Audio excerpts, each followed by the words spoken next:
the aspiring CMO. Today I'm joined with Anna, who's got an amazing podcast. So I want to jump straight in. Why did you call it the aspiring CMO? The aspiring CMO is a journey. It tells a story from someone who is eager to learn in a creative field and still want to monetize it. So it comes from a place of, I want to make money, but I want to make money in a fun way. And at the time when I created the aspiring CMO, I didn't think about entrepreneurship, although I was very impressed by entrepreneurs. But there was a different skill set that I was also very inspired by, which is creative directorness or creativity in general. So when I merged these two things in my head, entrepreneurship skills and creativity skills, I was like, oh, I think that's a chief marketing officer, someone who herds the crowd, someone who recruits the right people doing the right thing, and someone who deals with creative projects. Who else is there? And then you could argue it's a creative director. I think it's now maturing. It sounds like that. But at the time I was more into, I guess, chief marketing officership. So why not the aspiring entrepreneur as opposed to the aspiring CMO? Entrepreneurship, I think, is a little bit oversold. Anyone can be an entrepreneur. I can start selling plants and call myself an entrepreneur.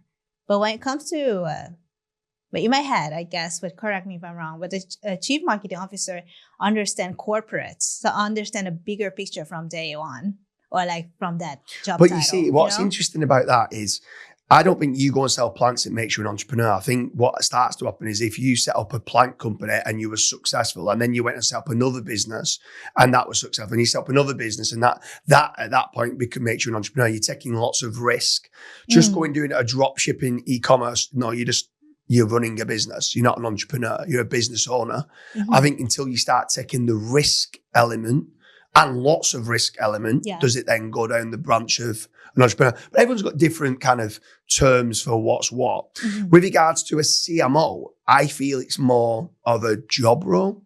So yes, you are creative, but you are an employee within a business. So you've got the entrepreneur, the business owner, the founder, that then creates like a CFO, a CMO, a CTO, a COO, and it's just one of the middle management roles.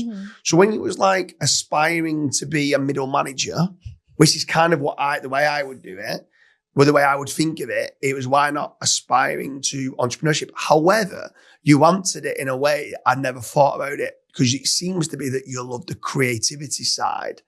And at that point, you could be an entrepreneur that hires lots of CMOs and still be an entrepreneur, but it seems to be your creative part of the brain is what makes you tick and what is fun for you. Is that correct? I think so, yeah. And I also love how you explained entrepreneurship as a risk, like a constant risk taker. Because honestly, I thought like anyone could be an entrepreneur. Like any street seller on the street, like if you just open a stall, like you are selling something and you are an entrepreneur. I think also that's also a risk, but I never thought of it this way. So well, to be honest, this is just my own way of like, I wouldn't personally call someone an entrepreneur if they just set up a business. I'd only call them really an entrepreneur if they take lots of risk and they're setting up multiple businesses. Now, my terminology of it is very different to the way you go and search it on Wikipedia. They could say, you could basically turn around and go in, I'm a managing director, but actually you might just be, there's only you working inside of a business that you set up a little business and now you're the managing director of that business. Yes, technically you are, but you're not really a managing director. You're just an employee within your own business that's trying to make ends meet. So it's what people kind of look to do. Why, on the aspiring CMO, you've got the podcast. What's the end goal with it? Why did you create the podcast? The podcast at the time I created was for me to learn from people I admire or I think I can learn from. And the fastest way, and to this day I stand by this, the fastest way to get someone to talk to you on a professional level without any attachment is a podcast. I'm just going to be like, hey, James, I have a podcast. You're really cool. Want to talk to me for 40 minutes? And you'll be like, yeah. But if I just come to you while you're having coffee, like, hey, you want to talk to me for 40 minutes? You'd be like, piss off. I have so much things to do. Like, that's so true. To be honest with you, that's so true. And not only that is that if someone reaches out to me, I don't want people to reach out to me. I'm busy, like, but if someone does reach out to me and says, "Do you want to jump on my podcast?" and I've got a 30-minute podcast, a lot of time I used to say, I rarely now, but I used to say yeah. Where if someone basically came to me and says, "Can I do a consult call?" and my hourly rate within like ODYS is like $2,000 for 30 minutes, Oh my God. and I was declining at the $2,000 for 30 minutes.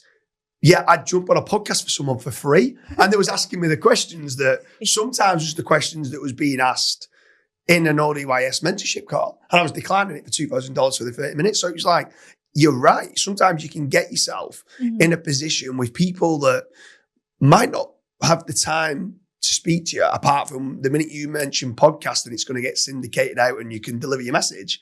You can ask the person the questions that you wanted to ask and get that time. So that's a great part. I've never really thought of it that way. It was really great for me to get hold of a lot of people who otherwise would be living in a different country, different time zone, etc. And at the time, I didn't have a career running for myself. I wanted to start something. And I think the podcasting helped me to learn the in and outs of content creation, how to get a footage, how to edit a footage, how to, all the things we just talked about in different episodes. You should check out in the link below. And it also showed me that I can do it, but it's also showed the future employers, fans that I can do it. So this skill set also helped me to get very good job opportunities in the future. It helped me to build a reputation of like, yeah, Annie does this in her free time. How cool is that? Yeah. So it's building up your own personal brand as well. And something else that I absolutely love. But discipline too. And it's just personal brand, sure. It's just, it's the flashy stuff. But for a personal growth perspective, I could do this alone. And later on, I could hire people and intern people and mentor people to do the same. From this aspiring CMO project alone in the past 2-3 years, I was giving opportunities to people I never thought that would change their lives. Yeah. And it sounds cliche, but like one of our interns in the ACMO project, she got herself such a good salary, and now she is no longer, making a very bare minimum wage in a restaurant.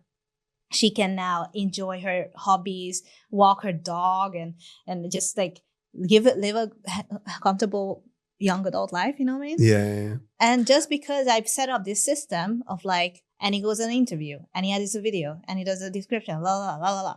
Yeah, I love the idea off air when we was talking on the way in about the community that you're creating and the amount of people that are maybe in-house employees that feel they're stuck, and you're there presenting what can be and what you can be doing, and this is what you can aspire to. I love that element. I love the element of there's people in third world countries that might be watching that could be like, whoa, wait on a minute, I can dream bigger. Because the amount of people that kind of seem to be hold themselves back into being, I'm in a role and that's it, I want that security, where you're kind of going, no, you can take yourself to this next level, and you're creating this community and buzz around it. I thought that was heartwarming, if I'm being honest with you. I thought that was a great part to it. I've actually said to you, again off air, that it was like, I believe you should be trying to get existing successful CMOs on and explaining what their pain points was initially to starting, what they wish they would have done sooner, or what they wished would have happened faster, because that might help aspiring people who want to be a CMO, but then also getting some in-house, let's say SEOs or meta ads people, PPC people that might aspire to be a CMO, getting them on and asking them why haven't they taken the leap? Because I think understanding that and letting others listen to that will help so many people, because some people might resonate going, I'm an in-house SEO and I feel exactly the same way as you. And sometimes your answers could be, sometimes it is better to take the leap or do it part-time, do it over a weekend. Like the amount of times I say, some people go, oh yeah, I work 9 till 5. Yeah, well, what do you do from 5 till 9? Mm-hmm. Like you've got 5 till 9 every single night that you could be doing more at learning Claude Code. Like Mads talks a lot about Claude Code being a really important skill. Why are you not learning that for an hour every single day? I own 17 different companies and I spend 90 minutes every single day on learning AI. And so if someone says, I ain't got time to do it, you have got time to do it. I've got 3 kids under 5 and I've got 17 companies and I'm taking 90 minutes of my day to learn AI. So anyone who's watching this that says, I've not got time, that's the default setting of you're a lazy fucker, right? In my opinion. And this is where I say you're not a tree, you can move, and therefore you can aspire to be a CMO. For me, I prefer the entrepreneurship route. It's not built for everyone. There's a lot of risk, there's a lot of stress, but some people kind of thrive and they get the fuel from the hard times. And that's kind of what entrepreneurship is, where sometimes the creativity part, I just outsource that because I'm like, it's it's left side and right side of the brain. And I'm not good on the creativity side.